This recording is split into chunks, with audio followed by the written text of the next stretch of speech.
প্রস্তুত। আমেরিকা এমন একটা জাতির সঙ্গে যুদ্ধে নেমেছে, আগে এস্টিমেশনই করতে পারে না ইরান। এখন ডোনাল্ড ট্রাম্প বুঝতে পেরেছে। এখন ট্রাম্প আরেকটা কথা বলেছে, হাস্যকর কথা, কতটুকু সত্যি জানি না, মনে হয় সত্যি, কারণ এটা অনেক মিডিয়াতে বলা বলি হচ্ছে যে নেতানিয়াহু নাকি বলেছে, নেতানিয়াহুকে বলেছে ডোনাল্ড ট্রাম্প যে জানি যদি ইরানের কাছে কমপ্লিট বোমা থাকতো তাহলে তো তুমি তো 2 ঘন্টাও টিকতা না। এটাই বলেছে এটাই বোমা আমি বোমা জিজ্ঞেস করতাম, যে বলতেছে যে 2 ঘন্টাও টিকতে পারতো না যদি ইরানের হাতে পারমাণবিক অস্ত্র। হ্যাঁ, ট্রাম্প বলেছে সেটা। হ্যাঁ, তাহলে কি নাই? উনি কি বলতেছে? মানে আরে এটা হলো একটা এমন একটা কনফিউজিং মন্তব্য করছে। তিনি নিজেও জানেন আসল না হলে চুক্তি করে কেন, তাহলে ঘুরাই ফেলতো। আপনি জানেন না?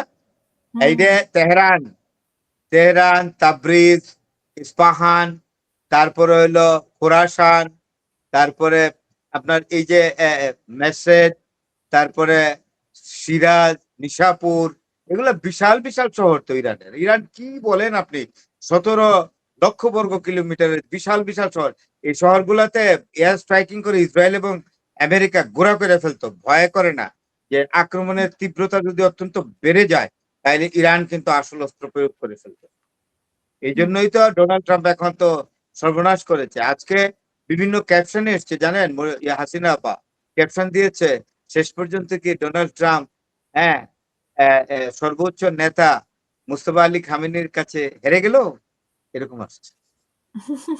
না, হেরে গিয়ে তো এখন চরমভাবে হেরে গিয়েছে। হেরে গিয়ে হ্যাঁ, এখন মেনে নেওয়া ছাড়া কোনো উপায় নাই। এটা তো আমরা বুঝতেছি, কিন্তু কিভাবে মেনে নিবে, কত নির্লজ্জভাবে মেনে নিবে না সম্মানজনকভাবে মেনে নিবে, সেটাই হচ্ছে এখন দেখার আর বিষয়। কোনো সম্মানজনক ভাবে মেনে নেওয়ার কোনো কারণে নেই, ভিয়েতনামের মতো পরিণতি হয়েছে। এই ভিয়েতনামের লজ্জা, ভিয়েতনামের যে ভিয়েতনাম যুদ্ধে আমেরিকার পরাজয়ের গ্লানি, একেবারে অনেক দিন এই গ্লানি বহন করতে হয়েছে আমেরিকার। তারপরে ব্যান গাবি, আপনি তো জানেন যে ইসরায়েলের যে প্রতিরক্ষা মন্ত্রী, সেটা আবার চিৎকার না, করেছে। ইসরায়েলের, হ্যাঁ, ইসরায়েলের প্রতিরক্ষা মানে দেশরক্ষা মন্ত্রী আর কি। হুম। সে তো বলেছে যে আমরা এগুলা মানতে রাজি না। ওর সাথে ওদের কি কি চুক্তি হইতেছে ওরা জানে এগুলা। ও এগুলো সাংঘাতিক ভাবে মুখটা আমাদের দেখলে মনে হয় কি ইনোসেন্ট তার। হ্যাঁ, বেনগাবিরের মুখটা যদি আপনি দেখেন খুব ইনোসেন্ট হুম, ফেস, কিন্তু 1 নম্বরের হারামজাদা, হুম। নিষ্ঠুর।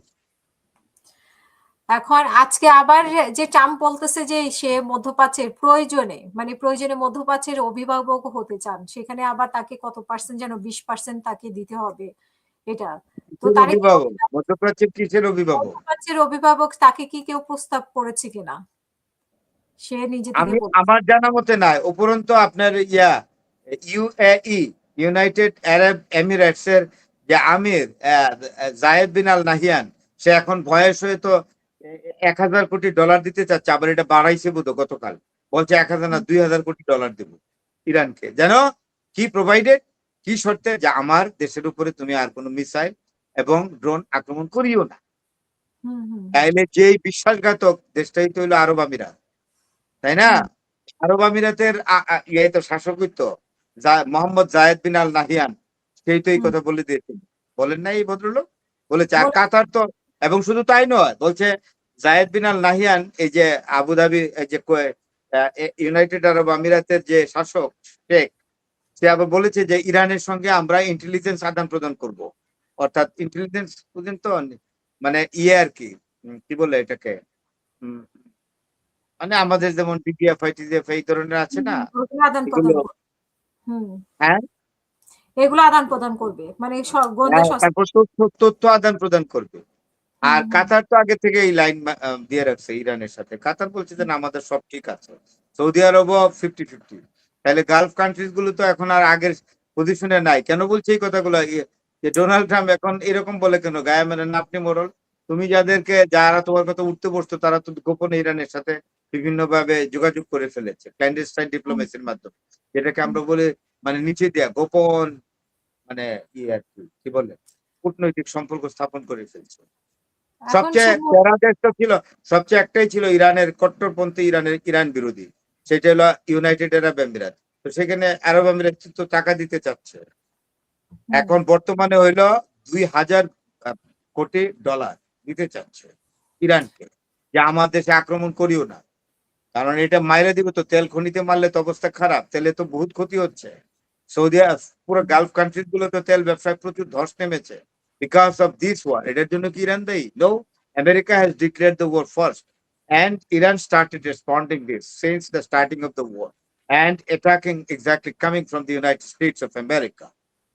হুম হুম না, তাহলে সে এটা আবার গায়ে পড়ে বলতেছে, কেউ তো তাকে প্রস্তাব করে নাই। সে বলতেছে, একটা সাক্ষাৎকারে সে বলছে যুক্তরাষ্ট্র মধ্যপ্রাচ্যের অভিভাবক বা নিরাপত্তা রক্ষাকারী ভূমিকা হিসেবে পালন করতে পারেন এবং এই অঞ্চলটি, এর বিনিময়ে অঞ্চলটি তাকে মোট আয়ের 20% যুক্তরাষ্ট্রকে দিবে। কি উপলক্ষে মানে তাকে এরকম দিতে হবে বা ইয়ে করতে হবে, তাকে অভিভাবক?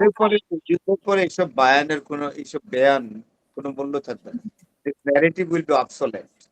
কারণ আপনার এস্টাবলিশমেন্টই তো থাকবে না।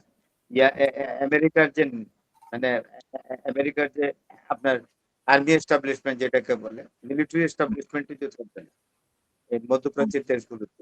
তাহলে আবার গার্ডিয়ানশিপ কি?